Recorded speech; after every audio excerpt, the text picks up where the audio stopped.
जय श्री कृष्ण भक्तगण। आज हम आपको कार्तिक मास कथा महात्म्य के अध्याय 20 और 21 दोनों एक साथ बताने जा रहे हैं, जो इस प्रकार है। माँ शारदा की प्रेरणा स्वयं सहाय। कार्तिक महात्म्य का लिखूं यह 20वां अध्याय। अब राजा पृथु ने पूछा, हे देवऋषि नारद, इसके बाद युद्ध में क्या हुआ तथा वह दैत्य जलंधर किस प्रकार मारा गया? कृपया मुझे वह कथा सुनाइए। नारद जी बोले, जब गिरिजा वहां से अदृश्य हो गई और गंधर्वी माया भी विलीन हो गई, तब भगवान वृषभध्वज चैतन्य हो गए। उन्होंने लौकिकता व्यक्त करते हुए बड़ा क्रोध किया और विस्मित मना जलंधर से युद्ध करने लगे। जलंधर शंकर के बाणों को काटने लगा, परंतु जब काट न सका तब उसने उन्हें मोहित करने के लिए माया की पार्वती का निर्माण कर अपने रथ पर बांध लिया। तब अपनी प्रिया पार्वती को इस प्रकार कष्ट में पड़ा देख लौकिक लीला दिखाते हुए शंकर जी व्याकुल हो गए। शंकर जी ने भयंकर रौद्र रूप धारण कर लिया। अब उनके रौद्र रूप को देख कोई भी दैत्य उनके सामने खड़ा होने समर्थ न हो सका और सब भागने छिपने लगे। यहाँ तक कि शुंभ निशुंभ भी समर्थ न हो सके। शिव जी ने उन शुंभ निशुंभ को शाप देकर बड़ा धिक्कारा और कहा, तुम दोनों ने मेरा बड़ा अपराध किया है। तुम युद्ध से भागते हो, भागते को मारना पाप है। इससे मैं तुम्हें अब नहीं मारूंगा, परंतु गौरी तुमको अवश्य मारेगी।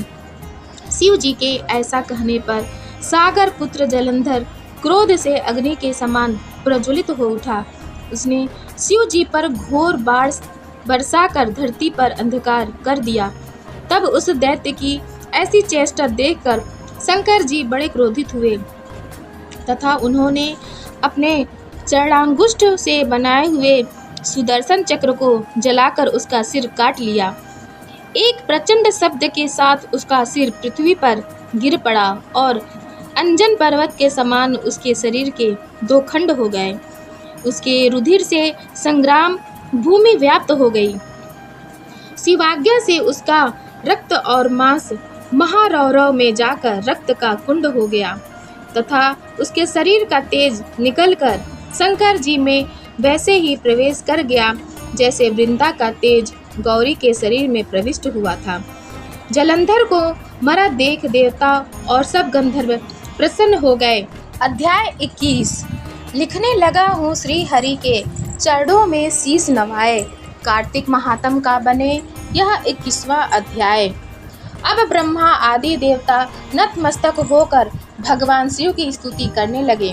वे बोले, हे देवाधिदेव, आप प्रकृति से परे पार ब्रह्म और परमेश्वर हैं। आप निर्गुण निर्विकार व सबके ईश्वर होकर भी नित्य अनेक प्रकार के कर्मों को करते हैं। हे प्रभु, हम ब्रह्मा आदि समस्त देवता आपके दास हैं। हे शंकर जी, हे देवेश, आप प्रसन्न होकर हमारी रक्षा कीजिए। हे शिव जी, हम आपकी प्रजा हैं तथा हम सदैव आपकी शरण में रहते हैं। नारद जी राजा पृथु से बोले, जब इस प्रकार ब्रह्मा आदि समस्त देवताओं एवं मुनियों ने भगवान शंकर जी की अनेक प्रकार से स्तुति करके उनके चरण कमलों का ध्यान किया, तब भगवान शिव देवताओं को वरदान देकर वहीं अंतर्ध्यान हो गए। उसके बाद शिव जी का यशोगान करते हुए सभी देवता प्रसन्न होकर अपने अपने लोक को चले गए। भगवान शंकर के साथ सागर पुत्र जलंधर का युद्ध चरित्र पुण्य प्रदान करने वाला तथा समस्त पापों को नष्ट करने वाला है। यह सभी सुखदायक और शिव को भी आनंददायक है। इन दोनों आख्यानों को पढ़ने एवं सुनने वाला सुखों को भोग कर अंत में अमर पद को प्राप्त करता है। कार्तिक मास कथा महात्म्य की अगली अध्याय जानने के लिए आप हमारे चैनल सनातन कथा संग्रह को लाइक करें, शेयर करें और सब्सक्राइब करें। धन्यवाद।